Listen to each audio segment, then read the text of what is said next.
बिस्मिल्लाहिर्रहमानिर्रहीम। आज की इस वीडियो में आइल्स के साथ साथ स्टूडेंट को जिन चीज़ों से एडवांटेज हो सके उसके बारे में हम डिस्कशन करते हैं। और आज की इस वीडियो में हम ऑस्ट्रेलियन वीज़ा जो नहायत सस्ता, जिसमें आपको आइल्स भी कम चाहिए और हमारे फ़्रेश ग्रेजुएट्स को बहुत ज़्यादा ये मसला होता है कि उनको जॉब्स भी नहीं मिलती और इश्यूज़ होते हैं, तो ये फ़्रेश ग्रेजुएट्स के लिए एक अपॉर्चुनिटी है, तो वो कैसे गेल कर सकते हैं। दूसरी चीज़, बहुत सारे स्टूडेंट क्वेश्चन करते हैं कि सेटल होने के लिए इंग्लैंड, ऑस्ट्रेलिया और कनाडा में से कौन सा बेहतर है। इंग्लैंड में आपके सेटलमेंट के चांसेस बहुत कम होते हैं, इसलिए ऑस्ट्रेलिया और कनाडा आपको सूट करता है, और ऑस्ट्रेलिया आपको रीज़नेबल भी पड़ता है, जबकि कनाडा बहुत एक्सपेंसिव है। तो आज मैं आपसे एक उस वीज़ा की डिटेल शेयर करने लगा हूँ जो आपके लिए बहुत एडवांटेजेस हो सकता है। आप इस वीज़ा की डिटेल क्यों शेयर कर रहा हूँ, इसके मल्टीपल एडवांटेजेस हैं, इसका ख़र्च भी बहुत कम है, and your language requirements are also too low, so you can easily avail this.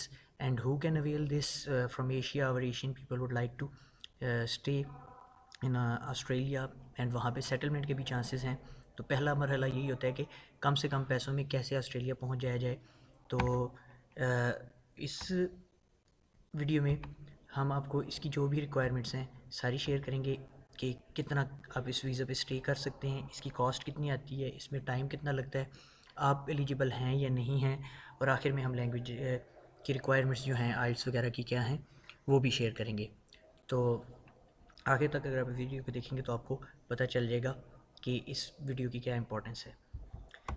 अब मैं क्यों कह रहा हूँ कि ये बहुत इंपॉर्टेंट है और बहुत ईजी है आपके लिए, क्योंकि ये ऐसा वीज़ा है कि अक्सर औक़ात स्टूडेंट्स के माइंड में होता है, जो वो अपनी फैमिली को भी शो करते हैं, बाकी को भी शो करते हैं कि हम पढ़ने जा रहे हैं, लेकिन मोस्टली लोग जो जा रहे होते हैं वो सेटल होने के लिए जा रहे होते हैं। तो पहले तो अपने जहन से ये निकाल दें कि आपने सेटल होने जाना है या पढ़ने जाना है। अगर आप पढ़ने जा रहे हैं तो फिर आप कमाने नहीं जा रहे, कमाना और पढ़ना दो चीज़ें हैं। तो अगर आप वहाँ सेटल हो जाते हैं उसके बाद आप कमा भी सकते हैं, पढ़ भी सकते हैं। तो सेटल होने के लिए क्यों ज़रूरी है कि इस वीज़े पे कोई रिस्ट्रिक्शन नहीं है। अक्सर औक़ात जब आप स्टडी वीज़ा पे जाते हैं तो वहाँ पे आपको 20 आवर वर्किंग अलाउड होते हैं, या इससे कम होते हैं या ज़्यादा होते हैं, जबकि ये एक ऐसा ओपन वीज़ा है कि जिस पे आपकी मर्ज़ी, आप पढ़ना चाहते हैं, आपकी मर्ज़ी, आप काम करना चाहते हैं, जो मर्ज़ी आप करना चाहते हैं आप कर सकते हैं। इसलिए ये वीज़ा इंपॉर्टेंट है। फिर इसकी कॉस्ट भी कम है, जैसे मैंने आपको डिस्कस किया। फिर ये एक ऐसा ओपन वीज़ा है कि जो 18 महीने के लिए आप जो मर्ज़ी जाके वहाँ कर सकें, करना चाहें कर सकते हैं। अक्सर औक़ात अगर आप स्टडी पे जाते हैं तो आप काम करना आपके लिए मुश्किल होता है, तो आप अर्न कर सकते हैं, आपको चीज़ों का पता चल जाता है। दूसरी इसकी कॉस्ट मैं क्विकली गो थ्रू हो रहा हूँ, वो तकरीबन 405 ऑस्ट्रेलियन डॉलर्स है। अब 405 ऑस्ट्रेलियन डॉलर्स को आप कैलकुलेट करें तो 50 से 60 हज़ार बनते हैं। तो इसकी वीज़ा फ़ीस भी बहुत कम है, प्लस यानी कि आपको यूनिवर्सिटी, आप स्टूडेंट वीज़ा के लिए नहीं अप्लाई कर रहे तो यूनिवर्सिटी की भी कोई फ़ी पे नहीं करनी, तो ये बहुत इकनॉमिकल है आपके लिए। तीसरी चीज़, फिर इसके प्रोसेस में कितना टाइम लगता है। 75% जो एप्लीकेंट्स हैं वो 14 मंथ्स में, 14 मंथ्स में ये प्रोसेस होकर वीज़ा आपका आ जाता है, और 19% जो बाकी हैं, 90% लोगों का 17 मंथ्स में आ जाता है, जिनके कुछ डॉक्यूमेंट्स का अगर इशू आ रहा हो तो। अच्छा, अब इस वीज़े के लिए अप्लाई कौन कौन लोग कर सकते हैं। एज जो भी अप्लाई कर रहा है वो, यानी मैंने आपको कहा फ्रेश ग्रेजुएट्स, यंग पीपल के लिए ये 31 ईयर्स से कम के होने चाहिए। एजुकेशन ये है कि उन्होंने इंजीनियरिंग की हो और फ्रेश हों, 2 साल से ज़्यादा इनकी इंजीनियरिंग ना हो। मीन अगर अब 2020 में वो अप्लाई कर रहे हैं, 2020 देर अप्लाइंग, तो वो 2018 में उनकी डिग्री हुई हो, 2017 वाला अप्लाई नहीं कर सकता। फिर एक बात वो भी है कि किसी वीज़ा की बेस पे कोई ऑलरेडी किसी ने अप्लाई ना किया हो, पहले इस वीज़ा की बेस पे ना गया हो, तो दोबारा वो इस पे अप्लाई नहीं कर सकता। अभी एजुकेशन जो इंजीनियर्स हैं उनके लिए तो बड़ी गुड अपॉर्चुनिटी है ये, और उन इंजीनियर्स में भी कौन से स्पेसिफिक एजुकेशनल इंस्टीट्यूट्स हैं वो भी मैं डिस्कस करता हूँ। जो इंजीनियरिंग कर रहे हैं उनको बहुत अच्छी तरह पता होगा कि OB सिस्टम आजकल अप्लाई हो रहा है, आउटकम बेस्ड एजुकेशन सिस्टम, तो वाशिंगटन अकॉर्ड से वो अलाइन है।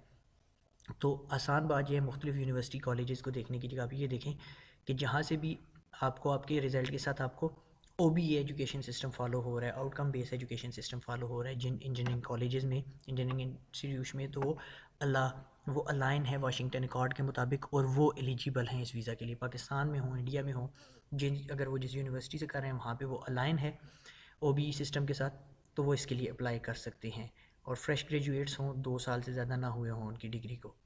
ठीक है।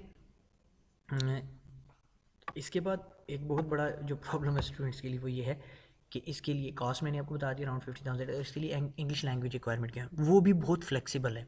यहाँ पे लाजमी नहीं है कि आपने आइल्स करना है, और आइल्स में जैसे कनाडा के लिए आपको 788 चाहिए, यहाँ पे आप आइल्स का अगर आपका ओवरऑल 6 बैंड आ जाता है और 5 से कम किसी में भी ना हो, जो बहुत आसानी से आप गेन कर सकते हैं, किसी मॉड्यूल में, लिसनिंग, राइटिंग, रीडिंग, स्पीकिंग में 5 से कम ना हो और ओवरऑल अगर आपका 6 बैंड है तो आप अप्लाई कर सकते हैं। दूसरी चीज़, अगर आप आइल्स नहीं कर रहे तो टॉफल जो है, test of English as a foreign language, उसमें भी अगर आपका जो है 64 टोटल होता है मिनिमम, और 4 लिसनिंग में हो, 4 रीडिंग में हो और 14 मिनिमम आपका स्पीकिंग और राइटिंग में हो तो आप एलिजिबल हैं।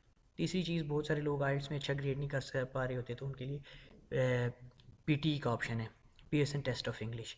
अच्छा, वो भी यहाँ एप्लीकेबल है, आपके लिए आसानियाँ नहीं सारी उन्होंने एप्लीकेबल की हैं।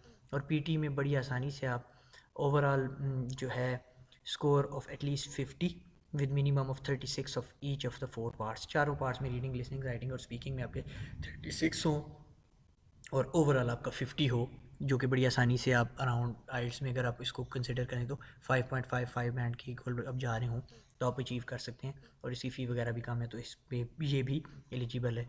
तीसरी चीज़, OET एक टेस्ट है, अगर आपने OET टेस्ट पास किया हुआ है और उसमें सिंपल ग्रेडिंग है, बी आपने लिए हुए है चारों पार्ट्स में, तो भी आप एलिजिबल हैं। ओवरऑल जो लैंग्वेज का लेवल है वो कैम्ब्रिज C1 एडवांस टेस्ट है, ये भी आसान है, और अगर इसमें आपने एटलीस्ट 169 आपने स्कोर किए हुए है, जिसमें मिनिमम स्कोर 154 का ईच में है और चारों कंपोनेंट्स में आपने 154 स्कोर किए हुए है, तो भी आप एलिजिबल हैं। तो ये इस वीज़ा की डिटेल है।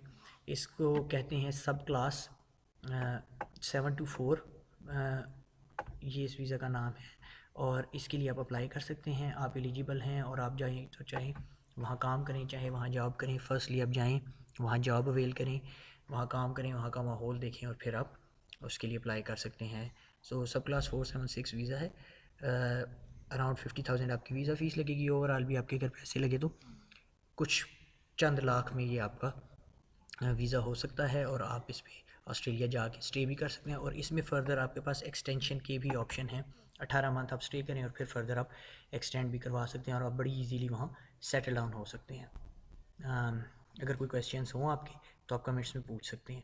तो इस वीज़ा के लिए आप फ्रेश ग्रेजुएट्स एलिजिबल हैं। Wish you good luck and stay tuned. Thank you very much.